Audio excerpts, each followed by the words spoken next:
పెద్ద ఎత్తున అక్రమాస్తులు కూడబెట్టిన తమిళనాడు సీఎస్ రామ్మోహన్ రావును 45 రోజుల పాటు సస్పెండ్ చేసింది ఆ రాష్ట్ర ప్రభుత్వం.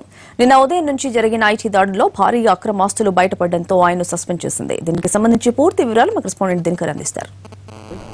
తమిళనాడు పరిపాలనా విభాగంలో భారీగా మార్పులు చోటు చేసుకుంటున్నాయి. ప్రస్తుతం నేను ఇక్కడ అన్నానగర్లో సస్పెండ్ అయినటువంటి మాజీ చీఫ్ సెక్రటరీ రామ్మోహన్ రావు ఇంటి దగ్గర ఉన్నాను. ఇదే ఆయన ఇల్లు.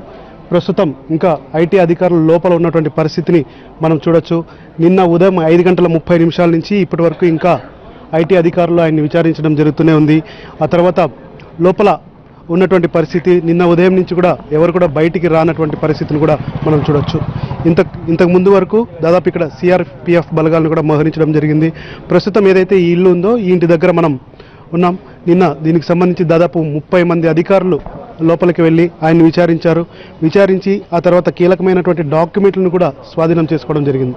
మన కెమెరామెన్ ఎస్బి శ్రీనివాస్ చూపిస్తున్నారు. లోపల ఉన్నటువంటి సిచ్యువేషన్ కూడా లోపల ఏవైతే కార్స్ ఇవి ఉన్నాయో సో దాంతోపాటు మీకు ప్రతి ఒక్క ప్రాపర్టీకి సంబంధించిన డాక్యుమెంట్స్ కూడా వాటిని అధికారులు స్వాధీనం చేసుకోవడం జరిగింది.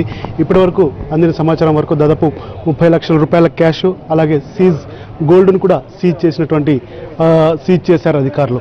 దాదాపు 13 ప్రాంతాల్లో జరిపిన దాడుల్లో ఆయన కొడుకు వివేక్ అలాగే బంధువుల ఇళ్లలో పాటు చిత్తూరు వేలూరులో ఉన్నటువంటి ఆయన వియ్యంకుల ఇళ్లలో కూడా దాడులు చేసి కీలకమైన డాక్యుమెంట్లతో పాటు నగదును కూడా స్వాధీనం చేసుకున్నటువంటి పరిస్థితి ఉంది. మనీ లాండరింగ్ ఆరోపణలు ఎదుర్కొంటున్నటువంటి రామ్మోహన్ రావుని కూడా సస్పెండ్ చేశారు 45 రోజుల పాటు. ఆయన స్థానంలో గిరిజా వైద్యనాథ్ని కొత్త చీఫ్ సెక్రటరీగా కూడా అపాయింట్ చేయడం జరిగింది.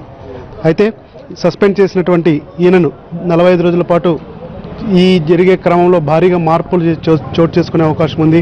మనీ లాండరింగ్ కేసులో ఆరోపణలు ఎదుర్కొంటున్నారు వ్యక్తి, అలాగే బిజినెస్ టైకూన్, అలాగే శాండ్ సంబంధించి ఇసుక రీచ్ల కుంభకోణం సంబంధించి ఏవైతే ఆరోపణలు ఎదుర్కొంటున్నటువంటి పరిస్థితి ఉందో ఆ పరిస్థితులకు సంబంధించి కూడా పూర్తి స్థాయిలో సమాచారం తీసుకున్నటువంటి అధికారులు ఆయన కొడుకునితో పాటు ఈ రామ్మోహన్ రావుని కూడా ఏ క్షణమైనాగానే అరెస్ట్ చేసే అవకాశం ఉంది. అయితే బిఫోర్ దట్ మాజీ చీఫ్ సెక్రటరీగా పనిచేసిన నేపథ్యంలో ప్రభుత్వం కూడా అనుమతి తీసుకునే అవకాశం ఉంది. ఎందుకంటే గవర్నర్తో పాటు తమిళనాడు సీఎం పన్నీర్ సెల్వం కన్సర్న్లో జరుగుతున్నటువంటి ఈ యొక్క రైడ్లకు సంబంధించి కూడా పూర్తి సమాచారం ఎప్పటికప్పుడు కేంద్రానికి వెళ్తున్నటువంటి పరిస్థితి ఉంది. కేంద్రం నుంచి గ్రీన్ సిగ్నల్ రావడంతో ఎన్ఫోర్స్మెంట్ డైరెక్టరేట్ అధికారులు విచారించిన తర్వాత ఆయన్ని సిబిఐ కస్టడీలోకి తీసుకుంటారు. సిబిఐ కస్టడీలోకి తీసుకొని ఆ తర్వాత కోర్టులో హాజరుపరిచిన తర్వాత రిమాండ్కి సంబంధించి కూడా టైం అడిగే అవకాశం ఉంది. ఇది ఏ క్షణమైనా జరగవచ్చు. తమిళనాడు మాజీ చీఫ్ సెక్రటరీ మనీ లాండరింగ్ ఆరోపణలతో అరెస్ట్ కాబోతున్నారన్నది వాస్తవం అని మాత్రం ఒప్పుకోవచ్చు. అదైతే ఏ క్షణమైనా జరిగే అవకాశం ఉందని చెప్పొచ్చు.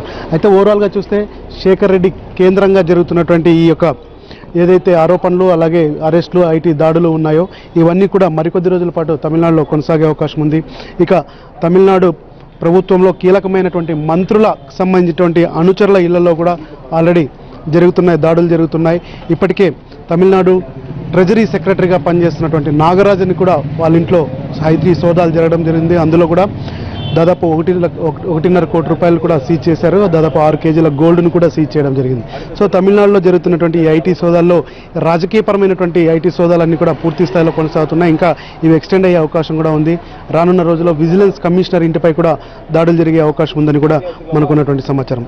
ఓవరాల్గా చూస్తే తమిళనాడు మాజీ చీఫ్ సెక్రటరీ రామ్మోహన్ రావు ఏదైతే తమిళనాడు ప్రభుత్వానికి గతంలో ఉన్నటువంటి మాజీ సీఎం జయలలితతో పాటు ముఖ్యంగా ప్రస్తుతం చిన్నమ్మ శశికళకి బాగా క్లోజ్గా ఉన్నటువంటి వ్యక్తి, ఆయన ఆధ్వర్యంలో అలాగే శేఖర్ రెడ్డితో టైఅప్ అయినటువంటి సందర్భంలోనే ఈ యొక్క ఆరోపణలు కూడా ఉన్నాయి. శేఖర్ రెడ్డి ఇచ్చినటువంటి సమాచారం మూలంగానే దాంట్లో లిఖితపూర్వకంగా ఉన్నటువంటి సమాచారం మూలకంగానే ఆయన్ని అరెస్ట్ చేసినటువంటి ఆయన విచారిస్తున్నటువంటి పరిస్థితి ఇక్కడ నెలకొని ఉందని మాత్రం చెప్పవచ్చు. కెమెరామెన్ ఎస్బి శ్రీనివాస్తో దినకర్ ఎన్టీవీ, చెన్నై అన్నానగర్ నుంచి.